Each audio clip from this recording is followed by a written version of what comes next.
தாண்டிகிட்டே போகிறான். இவன் இந்த சோதனையை வந்து இவன் தாண்டிட்டு தான் போகிறான். ஆனால் இவன் சோதனையை எதிர்கொண்டு அதுக்காக படித்து அதுக்காக வந்து பயிற்சி பண்ணி அதுக்காக வந்து மெனக்கெட்டு அவன் ஒரு ஸ்டெப் பை ஸ்டெப்பாக வந்து மேலே போயிட்டுருக்கான்.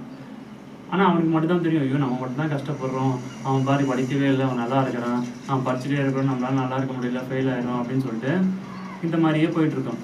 கடைசியில் வந்து ஒரு போர்டு எக்ஸாம் வருது, ஒரு சென்ட்ரல் போர்டு எக்ஸாம் வருது அப்படின்னும் போது இதே டெஸ்ட்டு வைப்பாங்க. அவன் பிட் அடிக்க முடியாது, காப்பி அடிக்க முடியாது, அவனுக்கு வந்து ஏமாத்துறதுக்கு எந்த வழியும் கிடையாது. அந்த இடத்துல பார்த்தோன்னாக்கா இந்த பிட் அடிச்சு பாஸ் பண்ணால் அவன் தோற்று போயிடுவான், ஃபெயில் ஆகிடுவான். ஆனால் இங்கே வந்து கஷ்டப்பட்டு படிச்சுட்டே வந்தோம் தெரியுமா, ஸ்டெப் பை ஸ்டெப்பாக படிச்சே வந்தால இவன் வந்து பார்த்தீங்கன்னா பாஸ் பண்ணுறான். இப்போது வாழ்க்கையில் இவனுக்கும் கம்பேர் பண்ணிங்கனாக்கா அது வரைக்கும் எடுத்துக்கினாக்கா இவன் போர்டு எக்ஸாமில் பாஸ் பண்ணிட்டேன், போர்டு எக்ஸாம் ஃபெயில் ஆகிட்டான். அப்போ மிஸ் சொல்லுவான், டே என்னடா ஸ்கூலில் வச்ச எக்ஸாம்லாம் பாஸ் பண்ணிட்டேன், போர்டு எக்ஸாம் போய் ஃபெயில் ஆகிட்டேன், எப்படா என்னடா ஆச்சு, ஏன்டா பண்ணேன், என்னதான் இருந்தாலும் போர்டு எக்ஸாம் தான் முக்கியம், அதுதான் மெயினாக பாஸ் பண்ணணும் அப்படின்னு மிஸ் அவனை சொல்லுவாங்க. நான் அவனுக்கு தெரியாது, நான் அங்கெல்லாம் பாஸ் பண்ணது பிட் அடிச்சு காப்பி அடிச்சு தான் பாஸ் பண்ண வந்தேன், இங்கே வந்து பிட் அடிக்க முடியல, காப்பி அடிக்க முடியல அப்படின்னு. இவன் வந்து பார்த்தோன்னாக்கா வெரி குட், நீ வந்து 10 மார்க் 20 மார்க் எத்தனை வந்தாலும் இப்போ நீ போர்டு எக்ஸாமில் வந்து பாஸ் பண்ணிட்டேன், வெரி குட் அப்படின்னு தட்டி கொடுப்பாங்க. அப்போது உண்மையான வெற்றின்ற விஷயம் வந்து இலக்கு தான். அந்த இலக்கில் வந்து யார் ஜெயிக்கிறாங்க அப்படின்னா இதுதான் வந்து நல்லவங்க வந்து கஷ்டப்பட்டாலும் சோதனை பண்ணாலும் கடவுள் கை கொடுத்துருவாருன்னு. அப்போ இந்த சோதனையில் வந்து பார்த்தோன்னாக்கா அவன் வந்து டேக்கிள் பண்ணான், அவன் வந்து சோதனை நோக்கி தன்னை வந்து மெருகெடுத்திட்டே இருந்தான். அப்போ என்ன அவனுக்கு கடைசியாக அவன் ஜெயிச்சிட்டான்.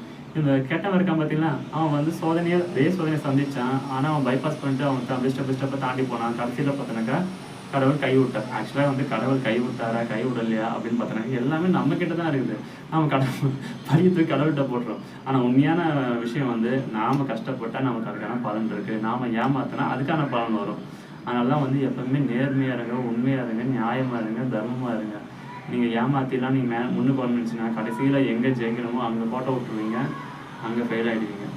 இதுதான் வந்து உங்களுக்கு சிம்பிளாக சொன்ன ஒரு எக்ஸாம்பிள்.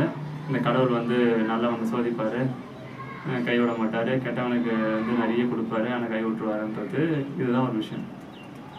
இப்போது இன்னும் அடுத்த விஷயம் சொல்கிறேன், இந்த விஷயம் தனியாக இருக்கட்டும்.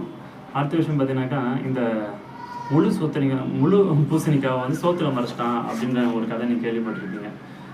அதுக்கு என்ன சொல்லுவாங்கனாக்கா வந்து ஒரு பெரிய ஒரு தப்பை ஏதோ ஒரு சின்ன விஷயம் பண்ணி பார்த்தீங்கன்னாக்கா அவன் வந்து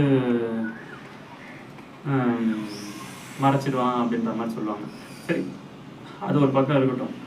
அவன் என் தப்பை மறைக்கிறானோ இல்லை வந்து ஏதோ ஒரு விஷயத்த மறைக்கிறானோ அந்த கதை தனியாக இருக்கட்டும். ஆனால் இந்த முழு பூசணிக்காவை சோத்துல மறைச்சான்னு சொல்கிறாங்கல்ல, இதுக்கு என்ன பேக் ஸ்டோரி, இது எங்கேருந்து ஆரம்பிச்சது, இதோட கதை என்ன அப்படின்னு கேட்டிங்கனாக்கா ஒரு காலத்தில், அதாவது